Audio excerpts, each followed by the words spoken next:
There's a future.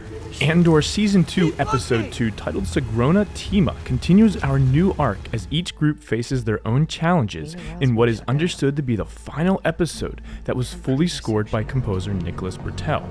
This is Star Wars Music Analysis.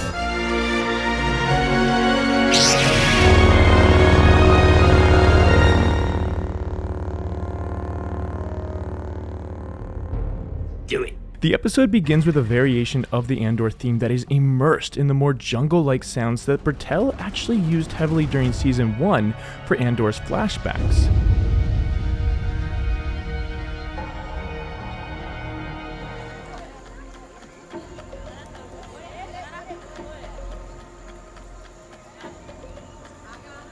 I partly was expecting something similar with another flashback to Andor's childhood here, but instead, the music moves us into the jungles of the current, where Cassian is trapped with the renegade rebels.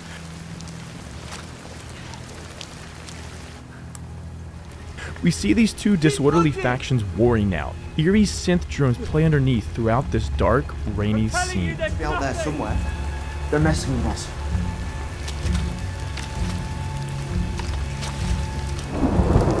As we jump to Daedra and Major Partagas outside the ISB headquarters, it starts in silence. Before we go in, It's only at the end, as Daedra realizes she has no choice or autonomy, that the ISB theme enters, acting as a transition track rather than something of a narrative. But this is the most clear version of this theme that we've heard yet. And as we see Clea and Luthen speak, we actually hear the chords that would outline Andor's flashbacks during the first season enter. This feels a little off, as these cues that were used in Season 1 again seem to be getting used inappropriately so far in Season 2. But I'm hoping that this begins to level off soon. Mina Rao's been shut down. Temporary reception outage. I need to be at the gallery. I can't help anyone from here. I need serious comms. I can't leave.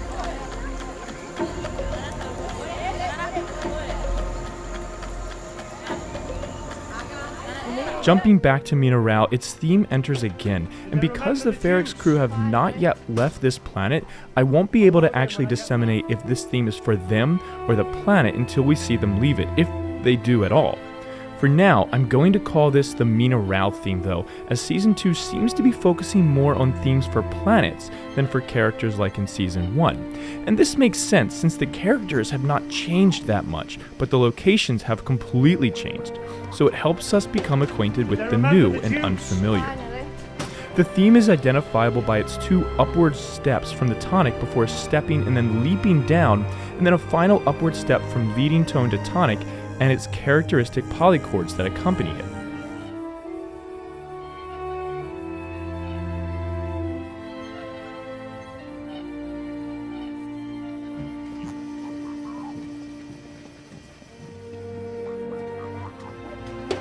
Did they remember the juice? finally.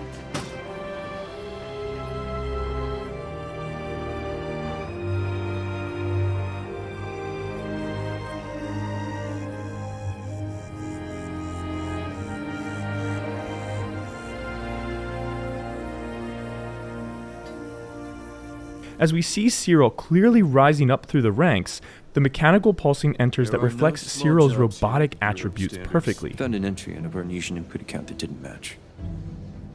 200 Kovarn charging rods. The violins pits what could be a new theme for Syril as well, but we'll need more before we can make that distinction for sure.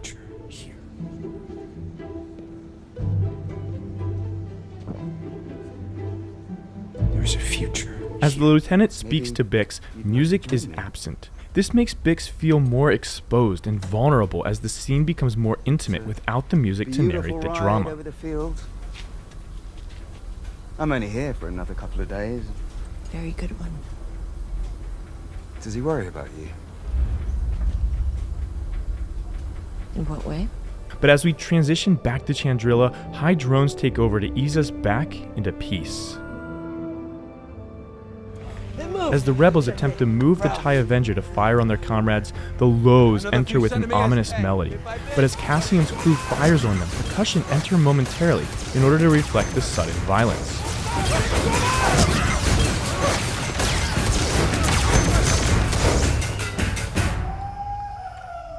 Next, we jump to Daedra in her apartment as she listens to opera and looks out on Coruscant. This actually creates a connection between Daedra and Palpatine, as we know him to also enjoy the high art forms of ballet and opera. But as, oh boy, Syril enters, she quickly turns it off, and I can't wait to learn more about this undoubtedly messed up relationship.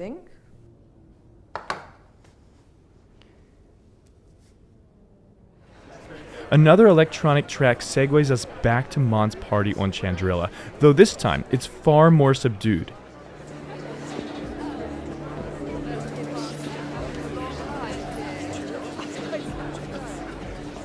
As she and Tay talk more, Mon's theme finally enters in the way that we had always known it with the synths and strings from Season 1. Financial blemishes have been smoothed over without anyone being the wiser. Davos Skulden obviously has what he came for. It accompanies as Tay takes his jab at what he can get from Mon now, as once again she learns that she can't trust anyone. Absolutely.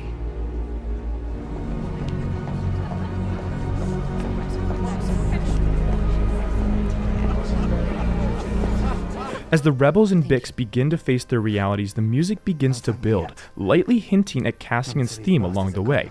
But then silence takes over again as we wait to see what happens next.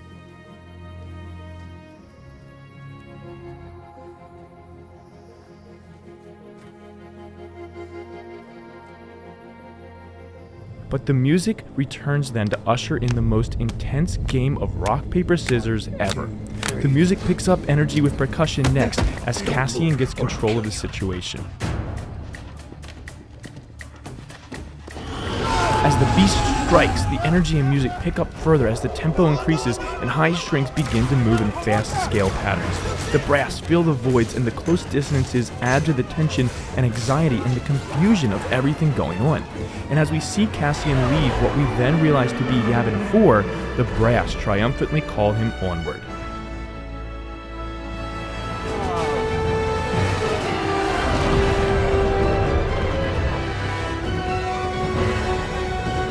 Overall, the music from this episode stayed under the radars, but this entire story arc really seems to be meant to just build the new stories, like it did in Season 1. And so the music continues to play a similar role, waiting for its moment to really let loose. So just have your patience for now, guys. But I'm also curious what all of you think. What did you think of this episode as we learn a little more about the stories to unfold? What did you think of the music so far? Do you remember this similar feeling from Season 1 where things started off a little low energy at first, only to slowly build from there? Tell me in the comments below what you do think, and consider checking out my Patreon page using the link in the description, where you can help support this channel for as little as $1 a month, or download PDFs and MP3s of projects as I complete them, along with other perks at higher tiers. Please don't forget to like this video and subscribe to learn more about the music of a galaxy far, far away, and as always, may the be with you.